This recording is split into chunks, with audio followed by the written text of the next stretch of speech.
On Christmas Eve, CEO Alexandra stepped into the restaurant ablaze with golden light, leading Matilda by the hand. Her 8-year-old daughter clutched a stuffed bear like a life raft.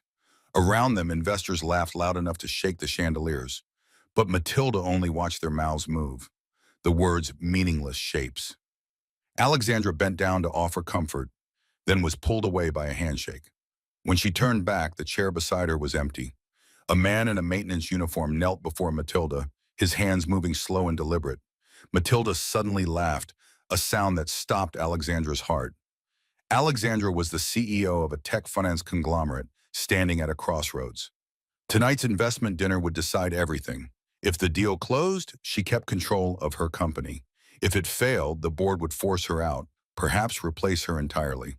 She had built this empire with steel precision, navigating boardrooms where weakness was blood in the water. But there was one vulnerability she could never quite hide. Matilda Alexandra loved her daughter with a fierce, protective intensity that sometimes felt like its own kind of failure.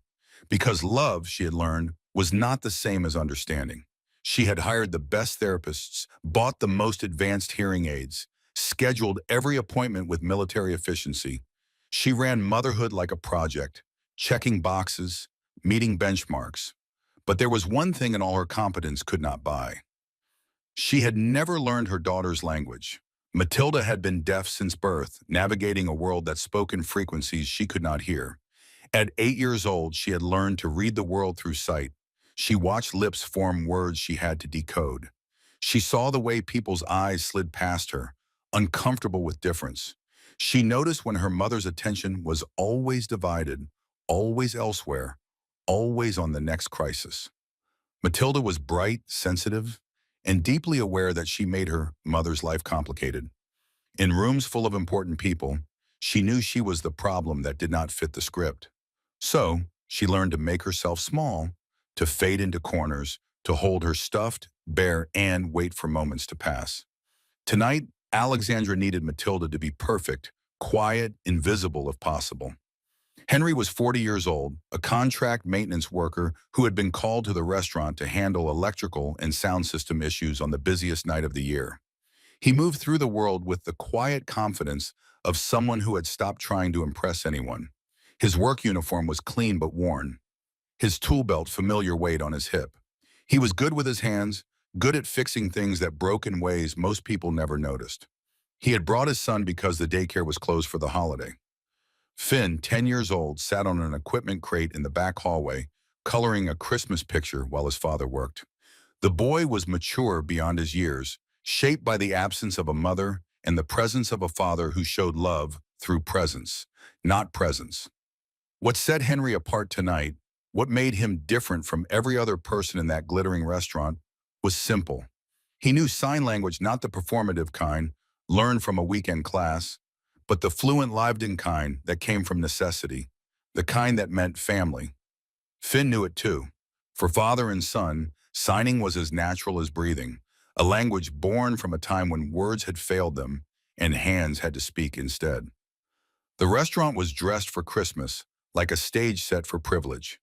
A towering tree sparkled near the entrance, its ornaments catching light from crystal chandeliers.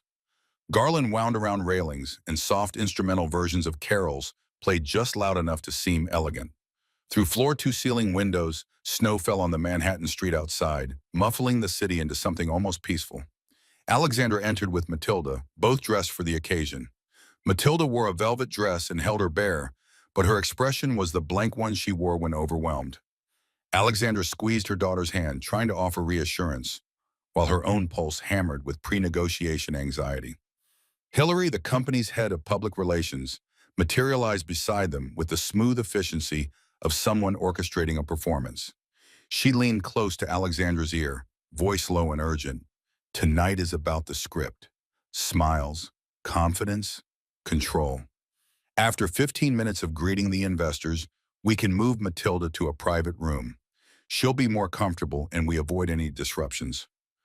The words were framed as consideration, but Alexandra heard the subtext. Matilda was a risk, a variable that could not be controlled, something to be managed. Corbin arrived next, a senior board member whose silver hair and tailored suit gave him the appearance of distinguished authority. But Alexandra had learned to read the calculation behind his polite smile. He glanced at Matilda, then back to Alexandra. Tonight is crucial. We need to project stability. Unity, no surprises. It was not quite a threat, but it was not quite not a threat either. Alexandra nodded, feeling the familiar tightness in her chest, the feeling of being squeezed between what she wanted to do and what she had to do. The VIP table was positioned near the windows, the best view in the house. Investors were already gathering men and women who held the power to make or break companies with a single decision.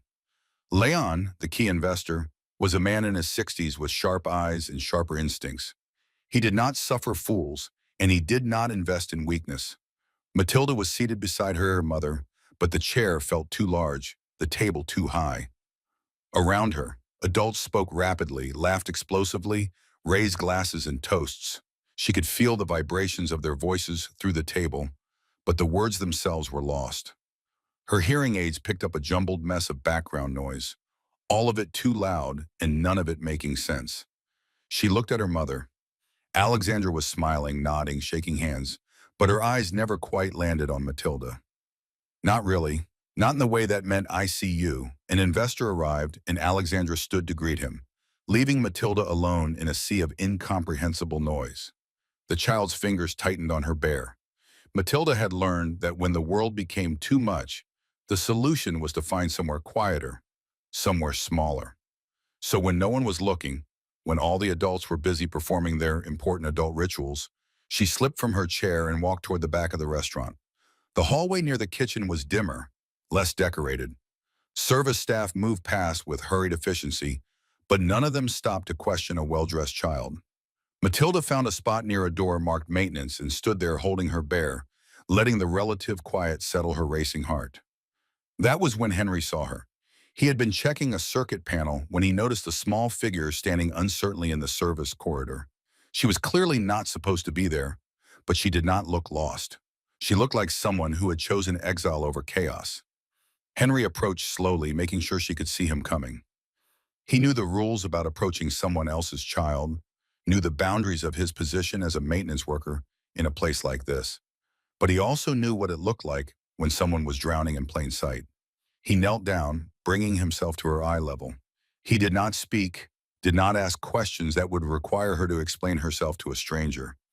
Instead, he placed his hand over his heart and signed a simple greeting. "Hello." Matilda's eyes went wide. She stared at his hands like they were a miracle. For the first time all night, someone was speaking her language. She signed back, tentative at first, her small hands fumbling through the shapes. Then more confidently, as Henry responded, his movements patient and clear. Finn noticed from his spot on the equipment crate. He hopped down and joined his father, signing to Matilda with the casual ease of a child who had never known signing to be anything but normal. He asked if she liked the Christmas tree, if she wanted candy canes. Simple questions asked with simple kindness. Matilda laughed. It was not a loud laugh, but in the relative quiet of the hallway, it was bright and clear and unguarded. The kind of laugh that only happens when someone feels safe. Alexandra had turned back to find her daughter, and instead found her gone. Panic spiked through her professional composure. She scanned the dining room, then the entry, then finally caught sight of Matilda at the far end of a hallway with a strange man. Alexandra walked toward them, her heels clicking on polished floors, her CEO mask firmly in place. But as she got closer, she saw something that stopped her cold. Matilda was smiling, not the polite, careful smile she gave to cameras and strangers, but a real smile, the kind that crinkled her eyes and made her look like the child she was. And Alexandra, her mother, the person who was supposed to know her best, had no idea what they were saying. She stood just out of sight, watching her daughter communicate in a language she had never bothered to truly learn. Henry's hands moved with grace and precision, each gesture deliberate and clear. Finn signed with the rapid energy of youth, making Matilda giggle, and Alexandra realized with a clarity that felt like breaking that she had been so busy managing her daughter's disability that she had forgotten to meet her daughter where she was. She thought of all the boardroom negotiations she had mastered, all the complex deals she had navigated, all the people she had learned to read and predict and outmaneuver. But she could not read her own child's hands. Henry noticed Alexandra watching. He caught her eye and signed something slow and clear, instinctively knowing she would not understand. His expression was kind, but honest. She's okay. She just needed space. Alexandra guessed at the meaning from context and expression, but the not knowing nod at her. This was what Matilda felt all the time. She realized this constant work of translation, of guessing, of being outside the language everyone else took for granted. Hillary appeared, pulling Alexandra by the elbow. Her voice was low and urgent. Leon is waiting. We cannot let personal matters derail this deal. Come back to the table. For years, Alexandra had obeyed that logic. Business first, stability first, control first. But tonight, something in her resisted. Wait, she said, just one word. But it felt like breaking a chain. She looked back at Matilda, who was still talking with Henry and Finn, her hands animated and her expression open. This was her daughter. Not a problem to be solved, not a risk to be managed. Her daughter. The interruption came from Otis, the restaurant manager, who approached Henry with barely concealed irritation. He had been watching the interaction from a distance, worried about protocol breaches and VIP complaints. You need to return to your work, Otis said quietly but firmly. This is not appropriate. Henry stood slowly, his demeanor calm. The child seemed overwhelmed. I was just making sure she was all right. That's not your job. Please go back to the maintenance area. Before Henry could respond, Corbin appeared, drawn by the commotion. His gaze swept over the scene, taking in Henry's work uniform, Matilda's presence, and Alexandra standing nearby. Is there a problem here? Corbin's voice was smooth, but his eyes were cold. Why is a maintenance worker interacting with the CEO's daughter? The question hung in the air like an accusation. Several nearby guests turned to look, sensing drama. Hillary seized the moment, whispering to Alexandra, if anyone takes a photo, if this becomes a story, it will look terrible. A strange man with your daughter at a business dinner. Alexandra felt the vice tightening. On one side, the deal with Leon, her reputation, her control of the company. On the other, Matilda's first genuine smile all evening. She made her choice. Alexandra stepped forward, her voice clear and firm. He was helping my daughter. I gave my permission. The statement landed like a stone in water. Corbin's eyebrows rose fractionally. Hillary looked stricken. Otis seemed uncertain whether to back down or double down. Matilda noticed the tension. Her smile faded, her hands clutching the bear tighter. Henry immediately signed to her, reassuring her that everything was fine, that she was safe. Finn moved closer to Matilda, creating a protective circle. Corbin did not let it go. Alexandra, you're turning a business dinner into an emotional scene. We're in the middle of negotiations. Alexandra met his eyes. For the first time, she saw him clearly. Not as an ally, as an opponent. I'm aware, she said quietly. The moment hung there, unresolved, as Alexandra walked Matilda back to the table. But something had shifted. Some line had been crossed. They had barely returned to their seats when the restaurant's sound system crackled and went silent. The ambient music cut out. Lights flickered overhead. Conversations paused as people looked around, confused. A moment later, a large screen meant for presentation slides went dark. Otis appeared at the table, apologizing profusely to Leon and the other investors. Technical difficulties. They were working on it. It would be resolved shortly. Leon frowned, checking his watch. Other investors exchanged glances, their patience wearing thin. Corbin looked at Alexandra, his expression carefully neutral, but his words pointed. Even tonight, things are falling apart. Are you sure you have control of this situation? The implication was clear. If she could not manage a simple dinner, how could she manage a company? Matilda reacted badly to the flickering lights and crackling speakers. Her hearing aids picked up the electrical interference, creating a painful feedback loop. She pressed her hands over her ears, her face going pale, her breathing quick and shallow. Alexandra froze, not knowing what to do beyond pulling her daughter close. But proximity did not stop the noise, did not fix the problem. Henry was already moving. He did not ask permission from Otis or anyone else. He simply went to work. Finn trailing behind with a flashlight and work gloves. In the back utility room, Henry opened the electrical panel and immediately saw the problem. Someone had tampered with the connections. This was not wear and tear or accidental damage. Someone had deliberately loosened critical wires just enough to cause failure under load.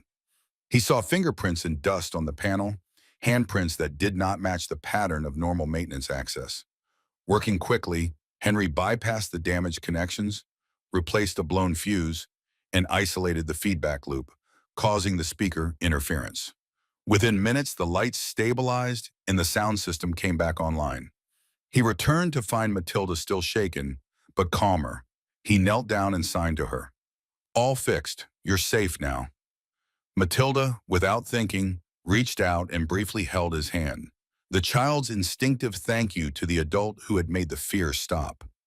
Alexandra watched the gesture and felt something crack inside her chest. This stranger understood her daughter better than she did. As the dinner resumed, Alexandra made a decision. She quietly asked a server to set up a smaller table in a quieter corner of the restaurant near the windows, but away from the main VIP section. Then she walked to Leon and asked for 10 minutes. "Something more important than our deal?" Leon asked, his tone skeptical. "Something that will show you who I actually am, not who I'm pretending to be," Alexandra replied. Leon, intrigued despite himself, nodded. Alexandra led Matilda to the smaller table. Then, in a move that shocked everyone watching, she approached Henry. "Would you and your son join us? Just for 10 minutes if you are willing." Henry hesitated, glancing down at his work clothes at the VIP section full of people in evening wear. "I'm not sure that's appropriate, ma'am." But Matilda was already signing to him, asking him to stay. Finn was nodding enthusiastically, and Alexandra, for the first time all night, looked like she was asking for something she actually wanted, not something she had scripted. Henry agreed. The four of them sat at the small table by the window. Outside, snow continued to fall, turning the city into something softer, quieter. Inside, for the first time that evening, Matilda relaxed. Finn started telling stories with his hands, talking about how he and his father decorated their small Christmas tree, how they made paper snowflakes and strung popcorn. He signed about Santa and reindeer and the cookies they always baked on Christmas Eve. Matilda responded in sign, her movements growing more animated, more confident. She told them about her bear, about her school, about the things she loved but rarely got to share because so few people could understand. Alexandra tried to follow along, tried to join in. Her signing was clumsy, unpracticed.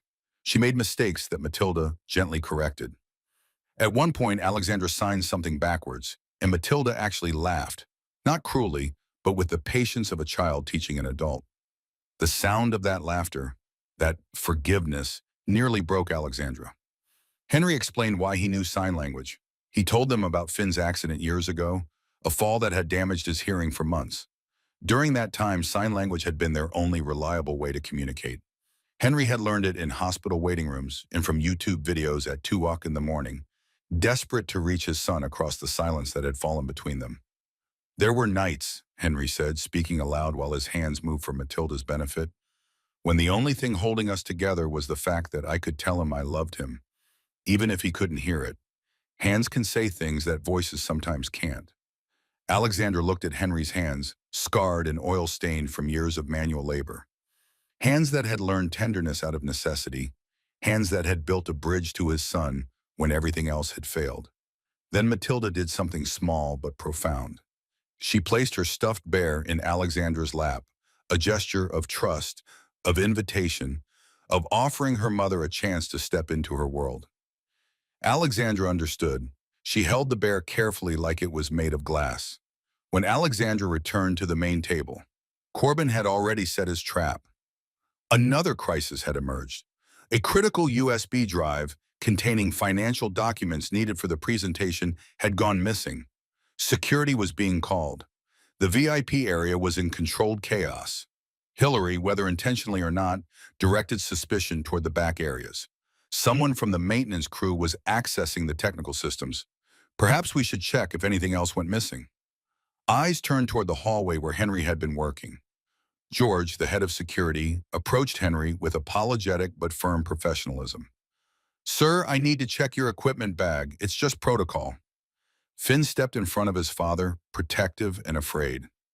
Matilda watched from across the room, her hands gripping the edge of the table, her breathing quickening.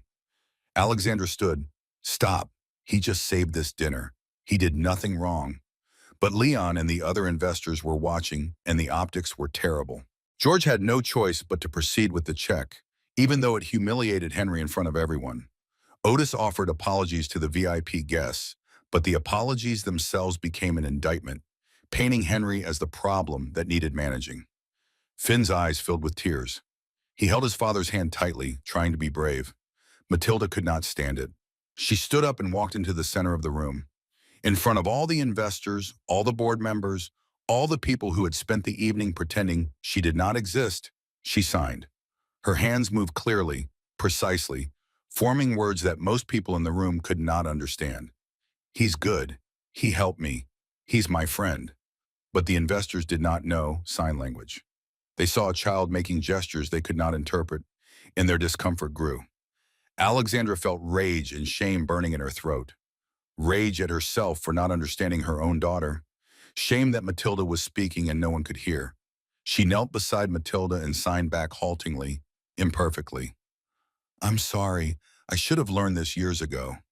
Then Alexandra turned to Corbin, and in his eyes she saw something that confirmed her growing suspicion. He looked satisfied, not concerned, satisfied. Henry's mind was working through the problem. The electrical panel had been tampered with deliberately. Right before the dinner, now a critical USB drive was missing at the exact moment when attention was focused on him. It was too coordinated, too convenient. He remembered where he had seen Corbin before years ago on a construction project where Henry had been blamed for faulty wiring that turned out to be sabotage. The case had been dropped, but Henry had lost that contract and Corbin had been there in the background, part of the client team. Henry did not have proof, but he had instinct, and right now his instinct was screaming. Alexandra decided to take control in the only way she knew how. She stood before Leon and the assembled investors and made a declaration. "If you're investing in me, you deserve to see who I am when I'm not performing. You deserve to see me make a choice." Leon raised an eyebrow. "And what choice is that?" "To stop pretending my daughter is a problem to be hidden. To defend a good man who's being scapegoated, and to find out who's actually responsible for tonight's disruptions." It was a gamble. It could cost her everything. But for the first time in years, Alexandra felt like herself. Henry stepped forward. "Sir," he said to George, "before you finish searching my bag, could we check the security camera footage from the hallway 30 minutes ago when the system went down?" Otis hesitated. Leon intervened. "Show the footage." Reluctantly, Otis accessed the security system on a tablet. The footage showed the service hallway clearly. A person in a server's uniform entered the maintenance area before Henry arrived. The person's movements were furtive, deliberate. They accessed the electrical panel, made adjustments, then left. Moments later, the same person appeared near the VIP section, close to where coats and bags were stored. The build, the walk, the mannerisms matched someone at the table. Hillary's face went pale as she recognized the figure. It was someone she had hired to help stage manage the evening's events. Corbin began to speak, trying to redirect. "This is a restaurant staff issue. It has nothing to do with the investment discussion." But Henry was not finished. That person didn't just tamper with the electrical system. They also went near the coat check area. Right around the time the USB drive disappeared, Finn had been paying attention, his sharp eyes noticing details adults missed. He signed to Matilda, who signed back to Henry, who spoke aloud to Alexandra. "Your son says he saw Corbin touch a coat pocket near your chair about 15 minutes ago." George checked the coat area. In the pocket of a jacket belonging to one of Corbin's associates, he found the USB drive. The room went silent. Corbin's expression remained controlled, but Alexandra saw the calculation behind his eyes. He was deciding whether to deny or deflect or retreat. Leon did not give him the chance. Deliberate sabotage doesn't accidentally end up in someone's pocket. Alexandra had been preparing for this possibility for weeks. She had suspected Corbin was maneuvering to trigger a clause that would allow the board to replace her if tonight's deal failed.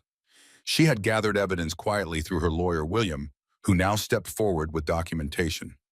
William presented internal communications showing Corbin had been coordinating with board members to create conditions for Alexandra's removal. Tonight's staged crisis was meant to be the final proof that she had lost control. Hillary broke. The pressure was too much, and she confessed that Corbin had pressured her to ensure the evening had image problems that could be blamed on Alexandra's instability. The goal had been simple: make Alexandra look incompetent, make the investors pull out, trigger the removal clause, install Corbin as interim CEO. But they had miscalculated. They had not expected Alexandra to choose her daughter over the script. They had not expected a maintenance worker to find the evidence. They had not expected Matilda to speak up. Matilda stood and began to sign again. This time, Alexandra did not need Henry to translate every word. She understood enough. "Mom, I want you to stay. I want you to see me. I'm not a secret." The words spoken in silence carried more weight than anything said aloud all evening.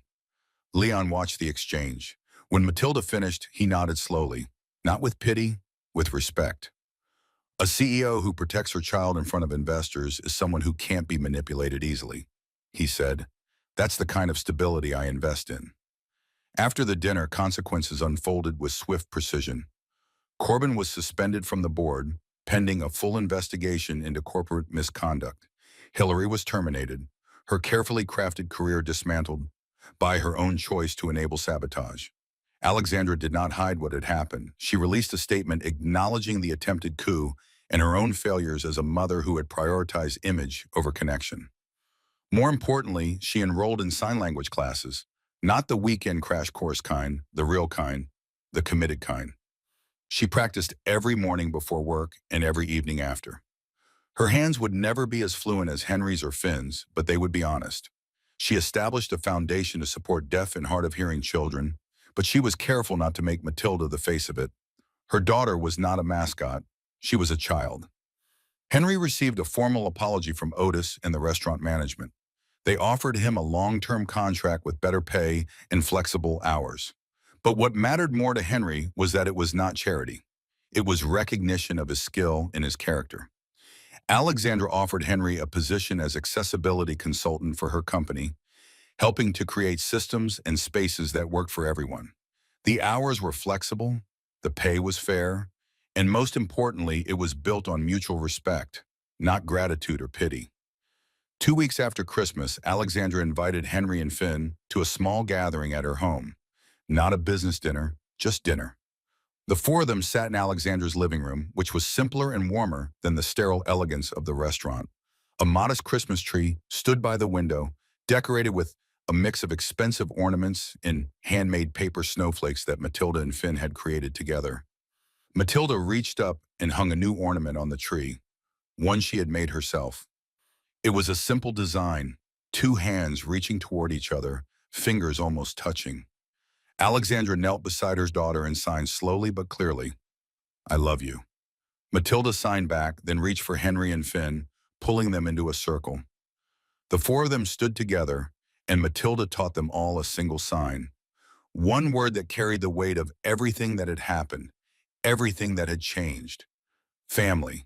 Their hands moved in unison, speaking a language that needed no sound, only presence, only connection, only the willingness to learn how to reach across silence and find each other. Outside, snow continued to fall on the city, covering everything in clean white. Inside, in the warm glow of Christmas lights, four people who had been strangers weeks ago discovered what it meant to truly see one another. Not through the lens of power, position, or performance, but through the simple, profound act of learning to speak each other's language. Matilda's bear sat on the mantel, watching over them, a symbol of what she had needed for so long.